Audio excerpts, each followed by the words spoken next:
Teresa, thank you so much for joining us here as part of Positive Aging Week 2020. Would you tell a little bit about yourself, your role and what your services are?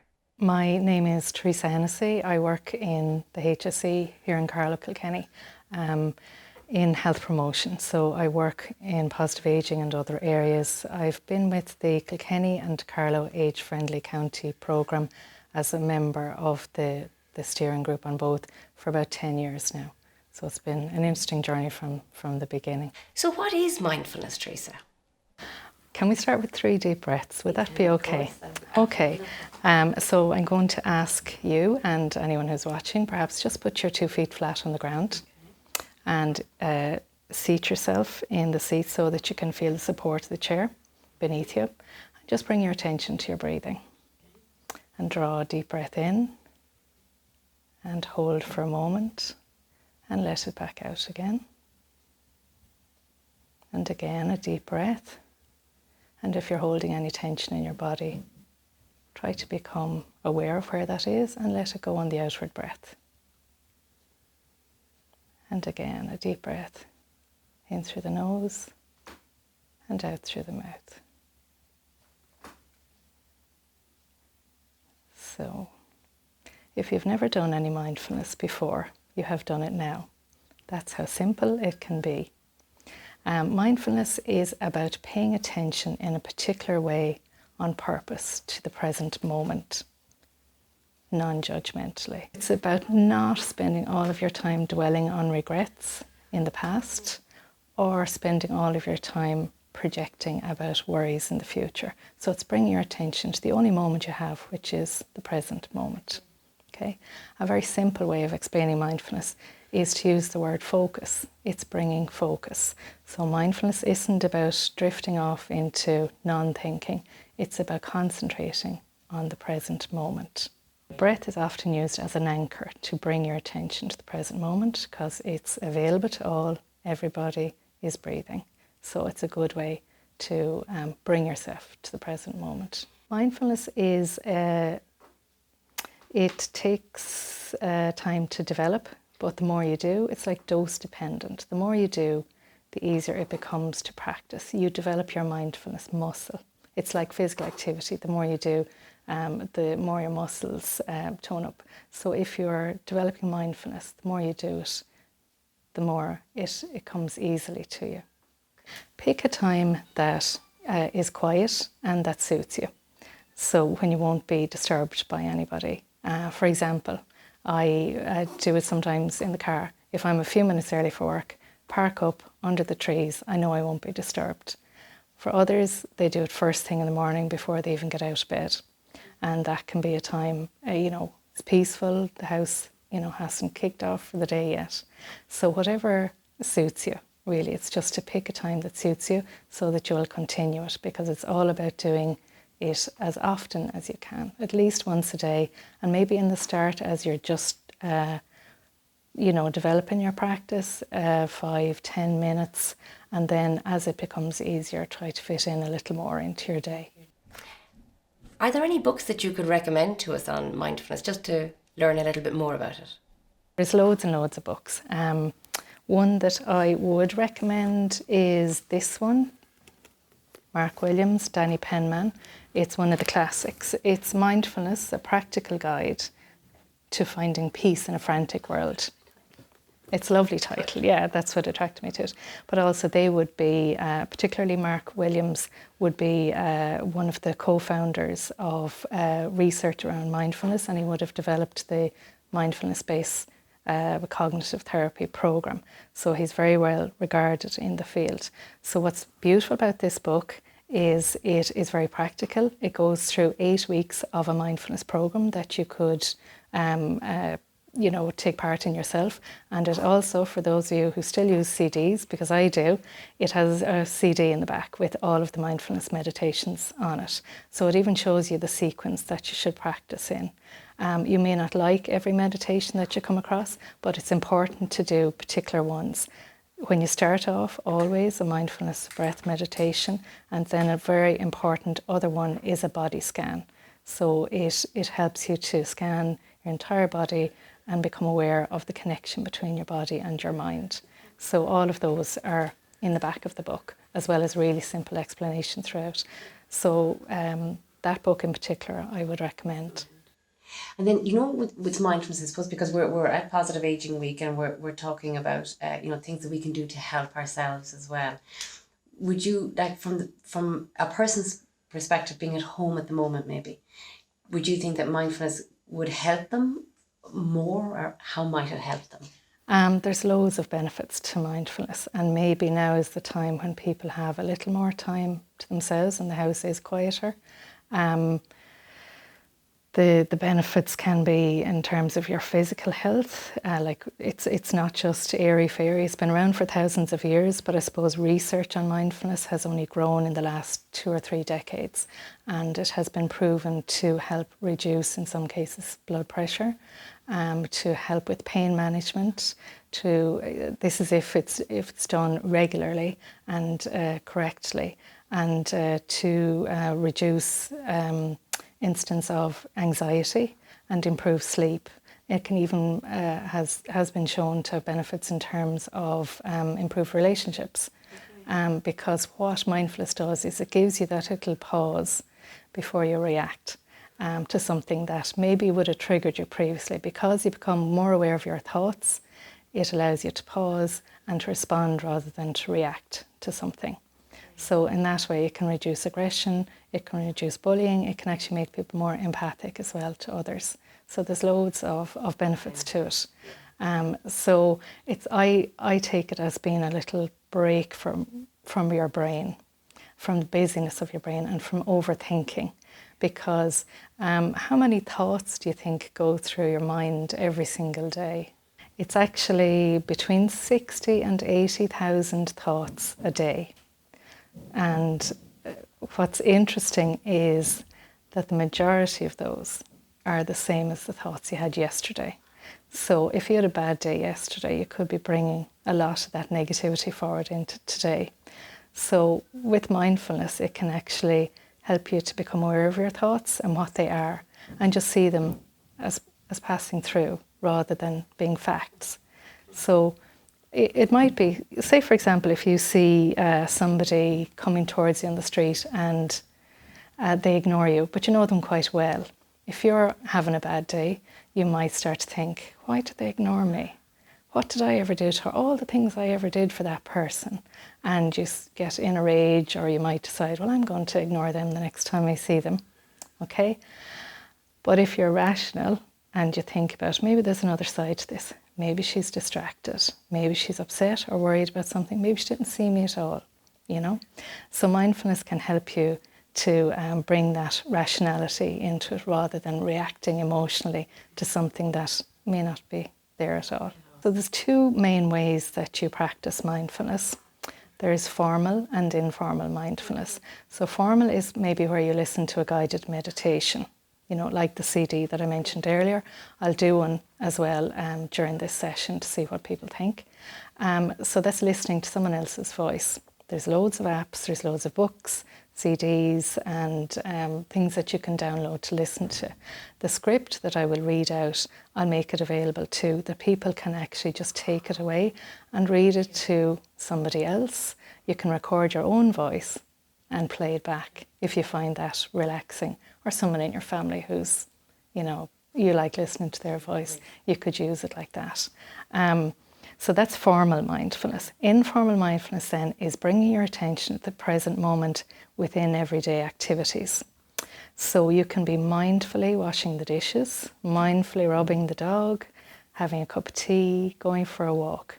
So as well as your guided piece or your formal meditation, bring your attention to the present moment in other things you do during the day.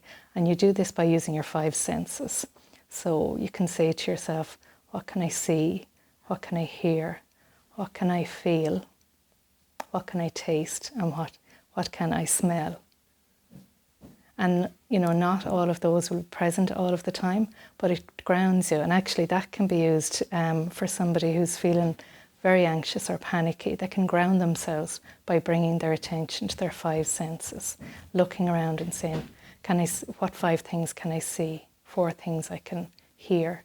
3 things I can feel, 2 things I can taste or touch. So it's just a bringing you away from the worry in your mind and the racing off into the future, and bringing you back to here and now. I also noticed you had another book in with you today. Yes, this one is different in that it's more about positive psychology, but it's called Flourishing by Maureen Gaffney. And Maureen Gaffney is a well-known Irish clinical psychologist. And interestingly, she is also very much involved in the Age Friendly County programme in County Louth. I think she was the chairman of their committee. But flourishing is a really interesting concept. So what she has said is we have this natural negative bias in our brain, and we came, this developed over time because we are still operating on caveman brain.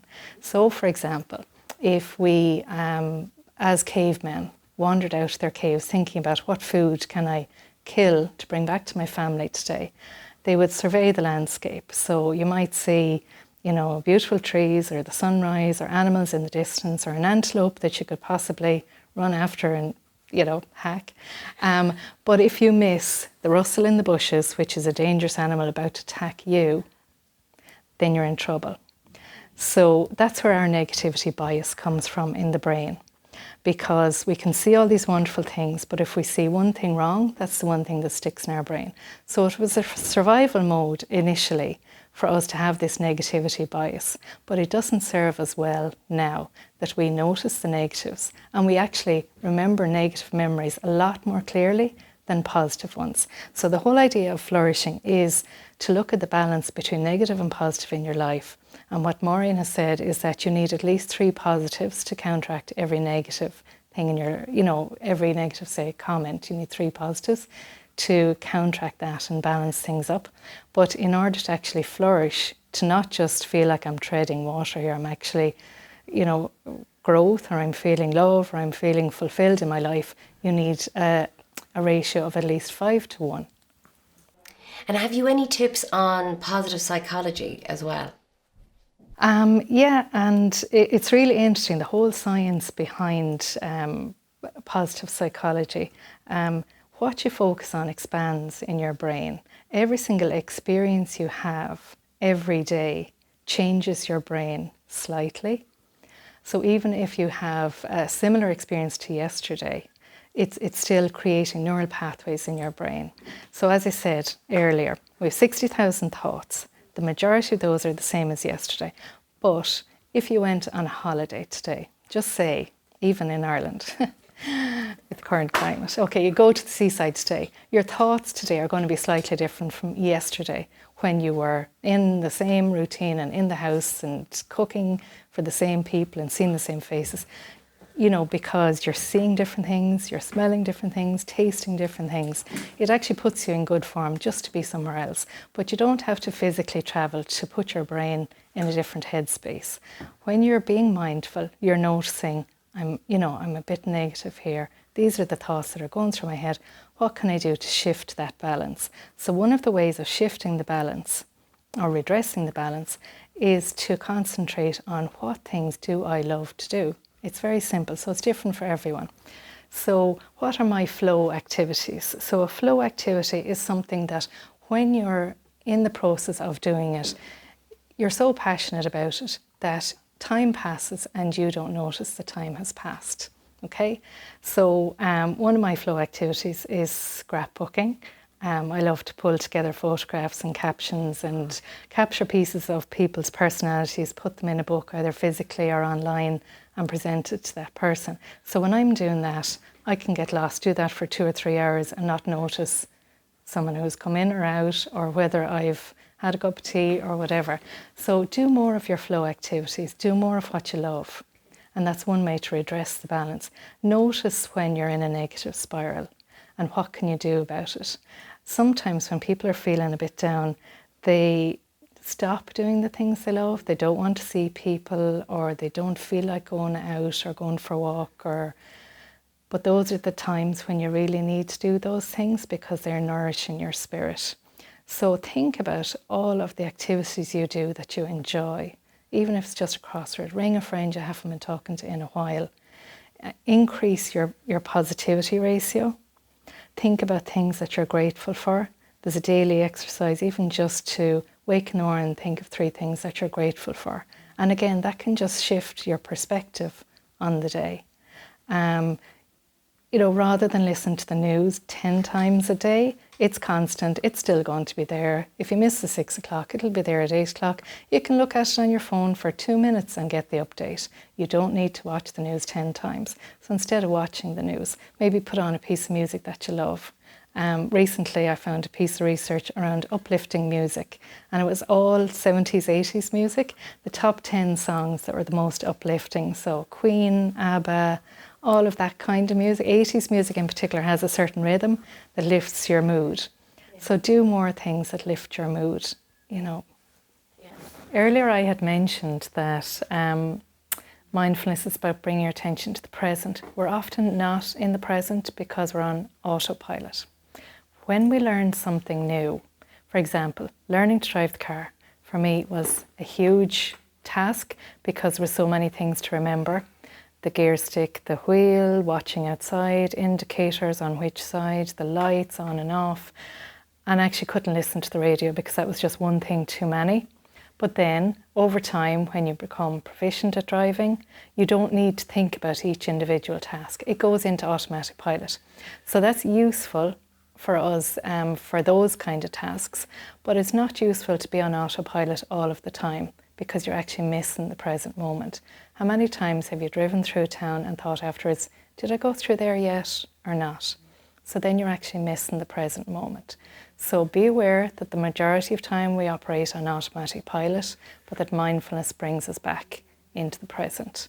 So it's about finding opportunities to bring yourself back into the present because it's the only moment that we have. In terms of learning about yourself, one of the ways that you can, I suppose, discover more about yourself and your strengths, which can be a very positive experience for you, is to learn through going online. There's a particular website called viacharacter.org, and I suggest, because this part of it is free, it's a personality test. But the interesting thing about this personality test is it looks at 25 signature strengths. It doesn't look at any of your weaknesses. So you can discover for yourself which are your top strengths. So research has shown it's best to play to your strengths rather than discover your weaknesses and beat yourself up over not being good at stuff. So find out what your strengths are and just try that, for example. And you might find that you're very curious, that you have great zest for life. So how can you use those strengths in everyday interactions with people and even for yourself? I was just wondering, Teresa, could we do a little taster session for our viewers? Mindfulness of breath meditation. This guided meditation on the breath is intended to help you become familiar with mindful meditation and the calmness that can result from its practice. Find a quiet, comfortable space where you won't be disturbed for a few minutes.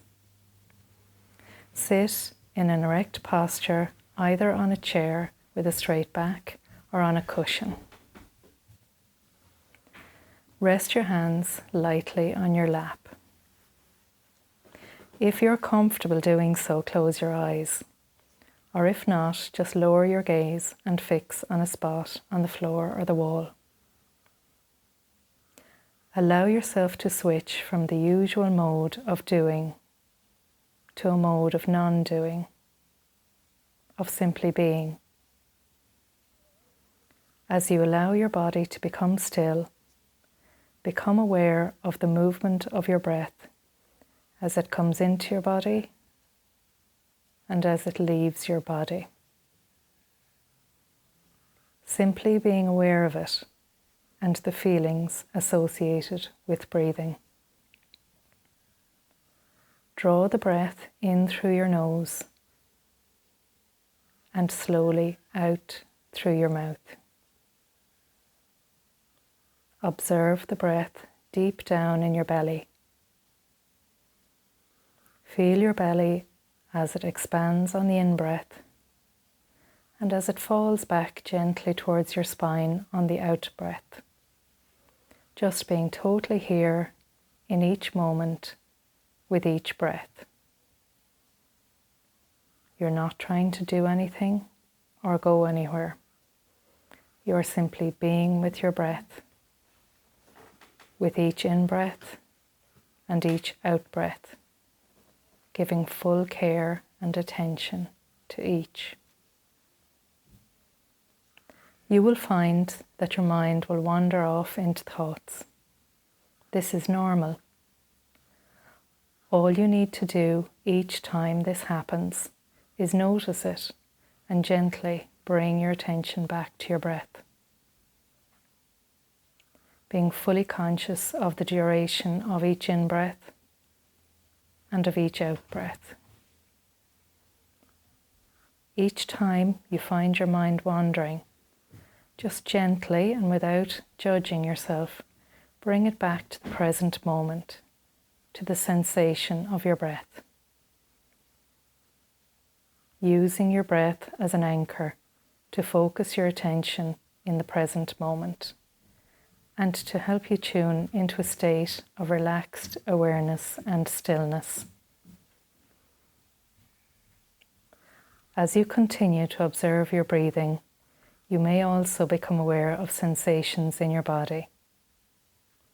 See if it's possible to expand the field of your awareness so that it includes not just your breathing, but a sense of your body as a whole as you sit here. Being here with whatever feelings and sensations come up. Just noticing them, not judging them or reacting to them. Just being fully here, fully aware. Totally present with whatever your feelings are and with your body as a whole. And again, whenever you notice that your mind is wandering off into thoughts, just gently bringing it back to the present moment and to your breathing and your body as you sit here, not going anywhere, not doing anything, simply sitting, simply being with your breath in each moment, sitting in stillness, being totally present and open to each moment as it unfolds, just being right here, right now. And when you're ready to conclude the practice, bring your attention slowly and gently back into the room by opening your eyes and allow the benefits of this practice to remain with you. The end.